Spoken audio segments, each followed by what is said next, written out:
"Come, let's sit down for dinner," said the father. The large man put down his knife and seemed to be seasoning a pot boiling over the fire. "I'm going to pee," said Kazuya, signaling our intention to flee. "Quickly then," urged the mother. As we passed the camping car to escape into the forest, a grotesque figure with a protruding forehead, low-set eyes, and swollen hands suddenly slammed against the rear window of the camping car, screaming, "Mama!" That was our breaking point. We fled into the woods like scared rabbits. Behind us, the parents were shouting something, but we were too panicked to care. "This is bad. This is so bad," Kazuya muttered as we ran through the forest, stumbling repeatedly.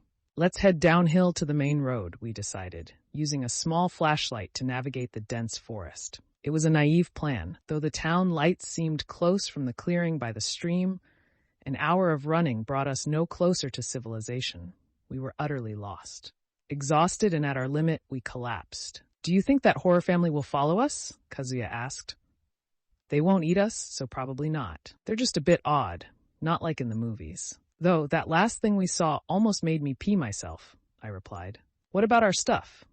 "Luckily, we have our money and phones. Clothes, well, we might have to give up on those," I concluded. "Seriously unlucky, huh?" "Haha, yeah." Despite our dire situation, the absurdity of it all suddenly struck us as hilarious.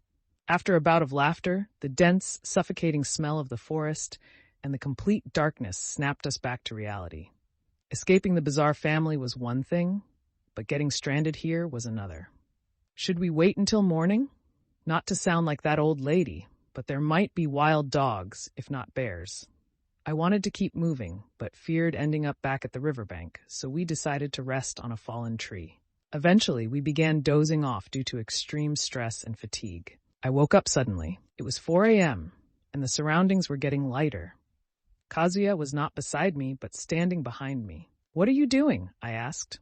"Did you hear that?" he whispered, holding a stick as if on guard. "Hear what?" "Shh!" From afar, the sound of a whistle approached, the march of the Mikado. To us, it was the sound of terror. "It's that big guy. He's looking for us." We resumed our desperate flight through the woods. The slight daylight made it easier to see and reduced our chances of tripping, allowing us to run at a breakneck pace. After about 20 minutes, we emerged in an area that seemed to be an abandoned parking lot, with the town visible through the trees. "My stomach hurts," Kazuya complained, unable to hold it any longer. There was a dilapidated toilet in the corner of the parking lot. Reluctant to enter the cubicle with the threat of the big man possibly catching up, I kept watch outside while Kazuya relieved himself. "There's paper, but it's rough and there are mosquitoes," Kazuya complained from inside. "Hey, is someone crying?" he suddenly shouted from the cubicle. "What? I think it's coming from the women's side. Is a girl crying?" Alerted by Kazuya, I heard it too. A girl crying from the women's toilet. We fell silent. Was someone inside? Why were they crying? "Can you check it out? The crying is getting worse." Reluctantly, I entered the women's toilet and approached the source of the crying. "Excuse me, are you okay?" No answer, just more crying. "Are you feeling sick?" "Sorry, but are you all right?" The crying intensified, but no response came to my inquiries. Just then, we heard a car approaching from the road leading to the parking lot. "Get out!" A sense of dread overcame me, and I rushed out of the women's toilet to Kazuya's cubicle, banging on the door. "What's up?" "I heard a car. We need to get out now, just in case." "Okay, got it." Kazuya emerged, pale and hastily pulling up his jeans, just as the camping car appeared, descending into the parking lot. This is the worst. If we ran downhill now, we'd be directly in the sight of that twisted family. Our only option was to hide behind the toilet, the one blind spot. We darted out and hid, holding our breath, hoping they'd pass by without stopping. "Hey, hey, hey! Have they found it?" Kazuya whispered as the engine of the camping car stopped in the parking lot. The sound of doors opening and footsteps approaching the toilet could be heard. The area behind the toilet was a cliff, offering just enough space for us to stand. It seemed unlikely anyone would check here unless they knew we were hiding. If they did come closer, we were prepared to jump off the cliff, which, while not ideal, seemed survivable. "Please, just be here to use the toilet," we prayed. But the girl's crying didn't stop. Was she in danger from the bizarre family? Someone entered the men's toilet, probably the father, making cheerful remarks. Then, The sound of multiple footsteps suggested the twins had followed. The girl's presence in the women's toilet seemed to have been completely ignored by the family. "There's no paper," exclaimed the mother from the women's side, while the girl continued to sob. Eventually, it seemed the father and the twins probably left the toilet area. Oddly, there was no interaction with the girl. Soon, the mother left too, and the family's voices faded in the distance. It was impossible they hadn't noticed the girl, who was still crying. Then, I heard the father's voice, mentioning they were waiting for something or someone, but I couldn't catch what. It sounded like the twins were fussing about something. Suddenly, a slapping sound followed by what seemed to be the twins crying. The whole situation was a nightmare. Our hitchhiking trip, meant to be an adventure, had turned into a horror story. From being scared by the bizarre family, I now felt a surge of anger towards them. We could steal the camping car and escape down the mountain. Now's our chance, especially with the big guy gone. They were waiting for him, weren't they? Kazuya suggested quietly. However, I thought it best to stay hidden and wait for them to pass, especially since they hadn't noticed us yet. I was also concerned about the girl. Once they were gone, I planned to check on her. Kazuya reluctantly agreed. After about 15 minutes, we heard the mother's voice, indicating someone had arrived. The conversation was indistinct, but soon footsteps approached the toilet again, accompanied by the whistle of the big man. The girl's crying intensified, then suddenly turned into a scream before abruptly stopping. Had something happened to her? Was she found? However, the big man remained in the men's toilet, and there was no sign of the family entering the women's side. Eventually, the big man left the toilet, still whistling. Worried the girl might have been taken away, I risked a quick glance from behind the toilet. I saw the back of the big man, walking away. "So, was it here?" the big man suddenly shouted. I ducked back. Had we been discovered? Kazuya gripped his stick tightly. Yes, it was sinful, wasn't it? The parents and twins chimed in. Screamed, didn't it? The big man added. Yes. Regretted it? Hallelujah. The parents and twins laughed. What were they talking about? It seemed unrelated to us. Eventually, the engine of the camping car started, and the vehicle left. The day had fully brightened. After confirming the bizarre family had gone, I rushed into the women's toilet. All the cubicles were empty and unlocked. Impossible. Kazuya, following me in, tapped my shoulder and whispered, You realized it too, right? There was never a girl to begin with. Were we supposed to believe we both heard a hallucination? Considering the family's lack of reaction to the girl, it seemed plausible. But could a hallucination be so vivid? There were roads leading up and down from the parking lot, and heading downhill should lead to the national highway. However, fearing another encounter with the camping car, we chose to cut through the forest. The town wasn't far, and the surroundings were clear. We walked through the forest in silence. After about 2 hours, we successfully reached the national highway, but we had no change of clothes or belongings. The kind convenience store manager came to mind. Though not as busy as a city, the traffic on the national highway had picked up with the morning. Despite our ordeal, we managed to hitch a ride on a truck. The driver, initially puzzled by our disheveled appearance, agreed to take us after we explained our situation. We simplified our story, saying we got lost while camping. The driver knew the convenience store we mentioned and often stopped there. About an hour later, we arrived at the store managed by the kind clerk. The store manager knew about the camping car incident, so we told him about the terrible experience we had. But as we spoke, he began to look puzzled. Camping car? No. See, when you guys suddenly left the store and started walking along the national highway, I tried to stop you. I thought maybe you didn't want to bother me with giving you a ride, so you decided to walk instead. I followed you for about 10 meters, but when you kept ignoring me, I honestly felt a bit offended. What happened with you guys?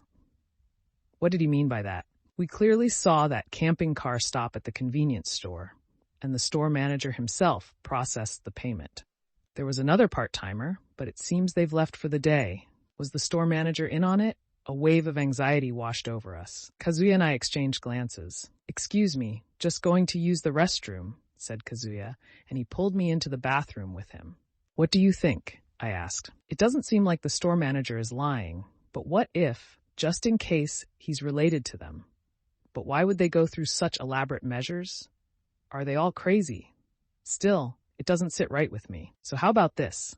Let's play it safe and get a ride from the driver who dropped us off earlier. That seemed like the best course of action. As we were about to leave the bathroom, the sound of flushing from one of the stalls was followed by the whistle of the Mickey Mouse March. The brightness of the surroundings fueled our anger rather than fear, and it seemed Kazuya felt the same. "Open up, damn it!" Kazuya banged on the door furiously. When the door opened, it was a local high school student in uniform.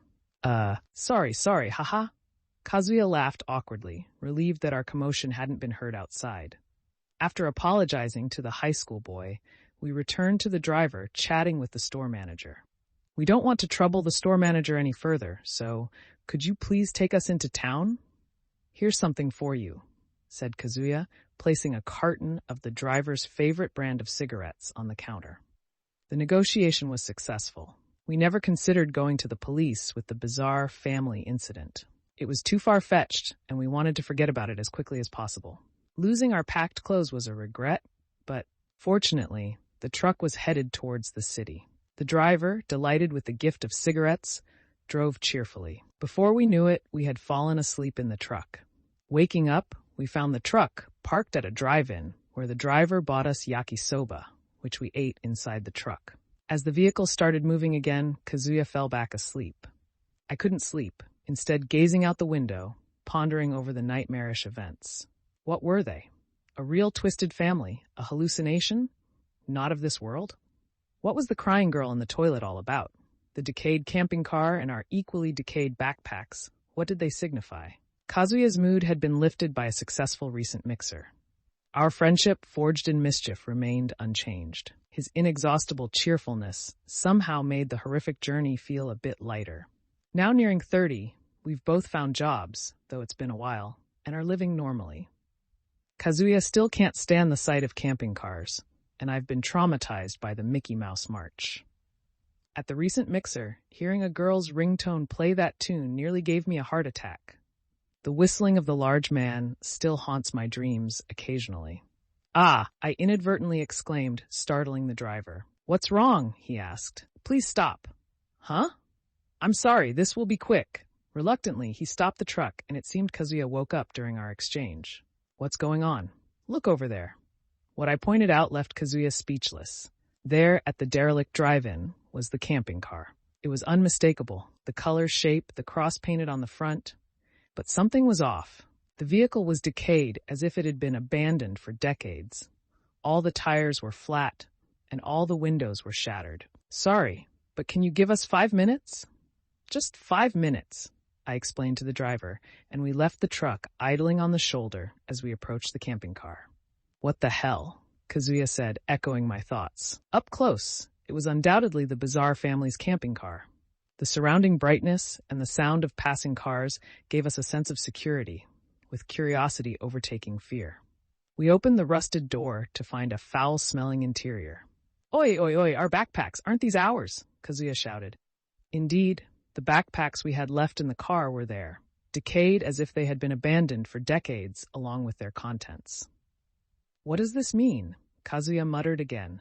Our brains were too scrambled to process anything coherently. All we wanted was to get away from the cursed vehicle. Let's go, Kazuya urged, clearly frightened. As we were about to leave, a noise came from the far end of the camping car. The door was closed. We didn't have the courage to open it. Panic and fear might have distorted our perception, or perhaps it was just a cat's meow, but at that moment it sounded unmistakably like, "Mama!" We ran back to the truck screaming, and the driver seemed pale as well. Silently, he started the truck. "Did something happen? Did you see something?" We both spoke at the same time. The driver chuckled. "No, I might have been mistaken, but I thought I saw someone in a cowboy hat." And then, right at that moment, I heard a whistle by my ear. "What kind of whistle?" "Don't know the name, but like this," he whistled, recreating the sound of the Mickey Mouse March. For the next 30 minutes, the truck drove in silence until we neared the city. There was one last thing I had to ask the driver. "Near the national highway where you first picked us up, there's a mountain, right?" "Yeah, what about it?" "Has there ever been any incident there?" "An incident? No, haven't heard anything." though there are a few mountains around there. Oh, but a long time ago, there was an incident where a young woman was murdered. That's about it. Otherwise, just the usual wild boar damage. Scary stuff. Wild boars. The place where the woman was murdered, was it a toilet? Kazuya interjected eagerly. Yeah, I think so. How did you know? After reaching the city and thanking the driver, we felt a profound sense of relief and ended up sleeping soundly in a hotel that night. By the day after next, we had taken the Shinkansen back home. Though we wanted to forget the nightmare-like events, they occasionally resurfaced in our thoughts. What was that family? Were they real, a hallucination, or not of this world? What was the source of the girl's cries in the mountain toilet? What did the decayed camping car and our backpacks signify? Kazuya's mood had been buoyed by a successful recent mixer. Our bond, formed through shared misadventures, remained as strong as ever. His unending optimism helped alleviate the weight of our nightmarish journey. Now approaching our 30s, we've successfully found jobs and are living ordinary lives. Kazuya still can't stand camping cars, and I'm haunted by the Mickey Mouse March. Even at the mixer, when a girl's ringtone played that tune, my heart skipped a beat. The whistling of the large man still invades my dreams from time to time.